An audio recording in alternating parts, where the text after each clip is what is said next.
Salut tout le monde. Donc, suite du cours de dessin de ce matin, je vais parler un peu plus de comment qu'on dessine avec la perspective du dessin d'observation.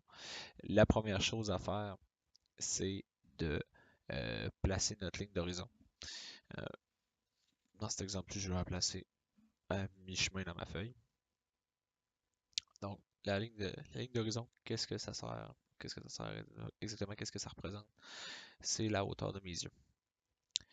Euh, Puis si je monte la tête, si je lève les yeux, bon ben ma ligne d'horizon va descendre. Puis si je descends le regard, si je descends les yeux, ma ligne d'horizon va monter. Fait que c'est comme ça que ça fonctionne. En fait, c'est vraiment la hauteur des yeux. Je vais y aller à moitié, comme si je regardais droit devant.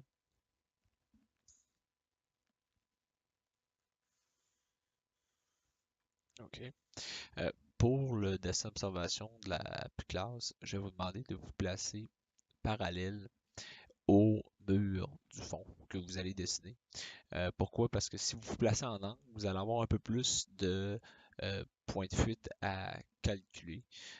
Puis vous n'avez pas nécessairement un gros cahier où est-ce que vous pouvez placer votre point de fuite là, en dehors de l'image. Là, puis, fait que c'est pour ça que donnez-vous une chance. De toute façon, on est là pour juste apprendre des bases en perspective.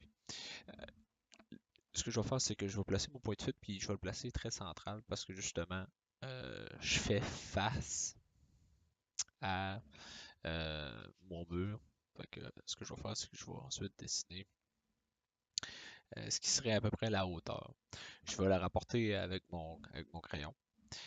C'est sûr que là, j'ai pas le mur de la classe avec moi, fait que je vais le dessiner à peu près. Mais normalement, je prendrais mon crayon, puis j'irais chercher à peu près la hauteur euh, du, euh, du plafond. C'est sûr que si vous n'avez pas assez de crayon long ou le pouce long, c'est pas grave là. Si je voulais plus expliquer le principe à l'autre vidéo. Donc, je vais y aller à peu près comme ça ici.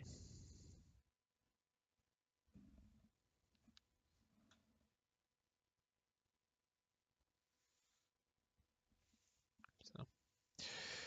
Bon, plus la pièce est large, plus l'angle est aigu. Fait que je vais y aller avec quelque chose comme 30 degrés. Puis bien sûr, je vais le faire traverser tout le long, étant donné que c'est une perspective qui est centrale. Pareil comme ici, à peu près 30 degrés. Le but, c'est de le faire des distances qui sont quand même égales l'une à l'autre. Donc, ici, là, pour la hauteur.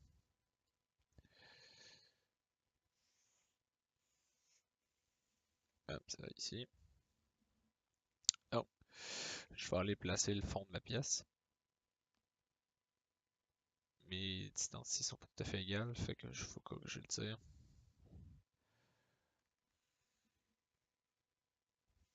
Comme ça.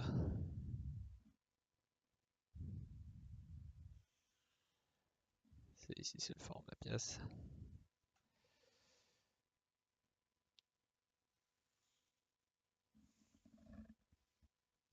Je pinque un petit peu. Pas de stress, de toute façon. Ok. Donc j'ai ma pièce du fond. Je vais aller me chercher juste un bureau.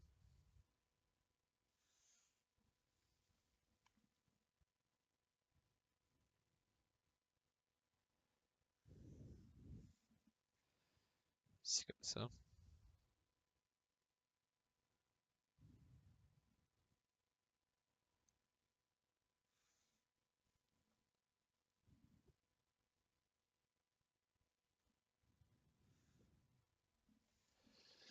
Puis je vais commencer à y aller un petit peu plus à main levée. Je vais placer l'écran ici. L'écran, je le placerai pas tout à fait droit. En tout cas, du moins, je vais lui donner un petit angle parce que l'écran c'est rare que l'écran est parfaitement parallèle au mur. Là. Fait que souvent, il va y avoir un petit angle. Encore là, je vais quand même faire attention à essayer de quand même m'imaginer un point de fuite vers l'extérieur pour pas trop déformer. ma perspective quand même de base. Puis la base de l'écran est ronde, donc je me fais une ellipse. Donc, un cercle va toujours être égal, peu importe, à moins que ce soit un ovale, là. Le cercle, la distance va toujours être égale à gauche et à droite. C'est ici, je vais essayer de bien le faire. Ok. Puis je vais peut-être aussi aller nettoyer une petite affaire. Donc, comme je vous ai dit, je dessine pas parfaitement, mais je m'outille. Je prends des choses pour m'aider. Je vais regarder le clavier.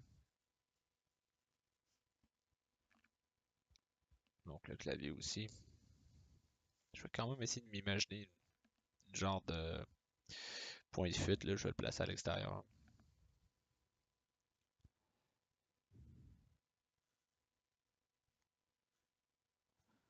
Comme ça. Oui, voilà. Je vais me dessiner une pomme aussi.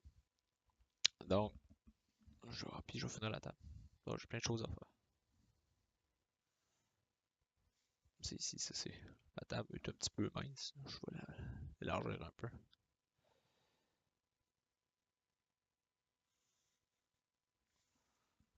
Donc, les poteaux de la table.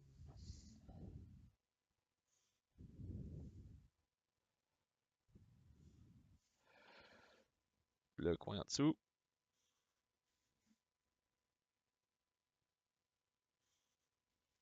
Ça.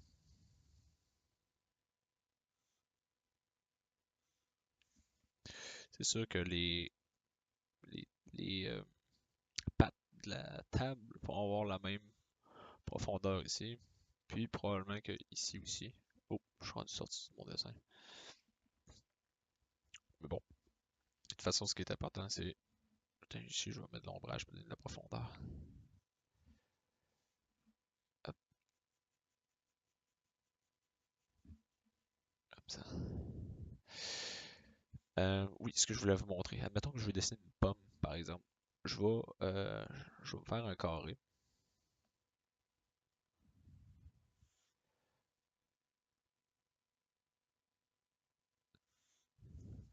Surface carrée, dans le fond.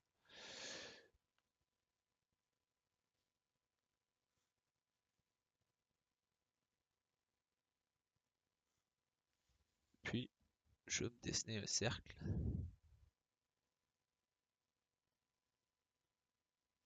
qui va aller toucher le plus possible les angles des carrés. Fait que si je voudrais faire juste mettons un lecteur, pas un lecteur, mais un CD, euh, je pourrais me servir de ce carré-là pour baser mon ellipse, dans le fond. Puis c'est pareil comme si je veux faire une pomme, comme le fameux exemple que j'essaie de faire, mais j'ai toujours une autre idée. Donc, hop,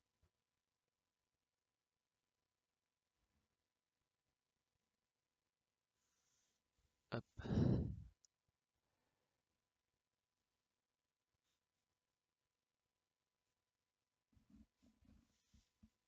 c'est ici. Donc, je me fais une ellipse, c'est ici pour la base, puis je vais aller dessiner par-dessus. Là, c'est sûr qu'elle va être très grosse, c'est une pomme au GM, mais voilà, si je me mets que, oui, petite feuille, ça, bon. Mais je me suis servi de mon ellipse pour la poser. Puis, si on extrapole, ben, pour le dessin d'observation, vous pouvez quand même faire ça pour des fruits. Vous pouvez quand même découper des ellipses. Si, par exemple, j'aurais un luminaire au-dessus, quelque chose de rond, ou j'aurais n'importe quel objet rond, je pourrais le sectionner en ellipses. J'ai commencé à en parler, les ellipses, là, mais là, je vais vous en parler un peu plus. Un peu plus. Et comme ça ici. Puis, si, mettons, j'ai un luminaire circulaire au-dessus de moi, plus ça se rapproche de l'horizon, plus mon ellipse devient euh, flat, devient plate, là. plus je m'éloigne de ma ligne d'horizon, plus mon ellipse va être grande. Si vous voulez représenter de la profondeur. C'est ici. Puis,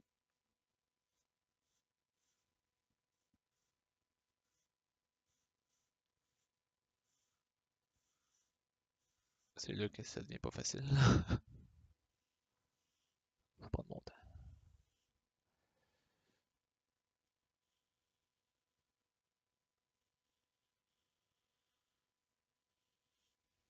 Bon, à peu près.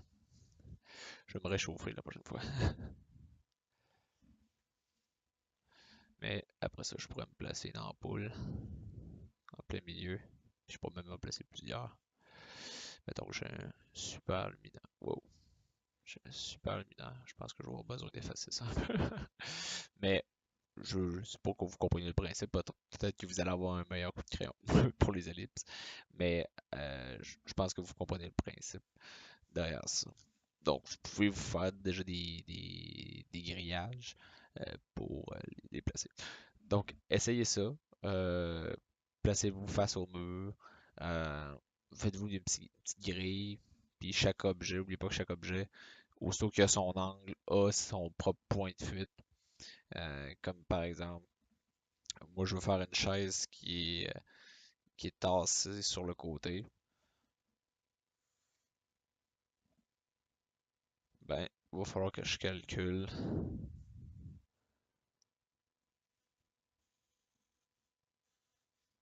quand même une certaine forme de. C'est le dossier de la chaise. Il va falloir que je calcule une certaine forme de point de fuite individuel pour cet objet-là. Oui, même s'il est courbé un peu, là, j'ai fait par exprès pour faire un petit design courbé. Là. C'est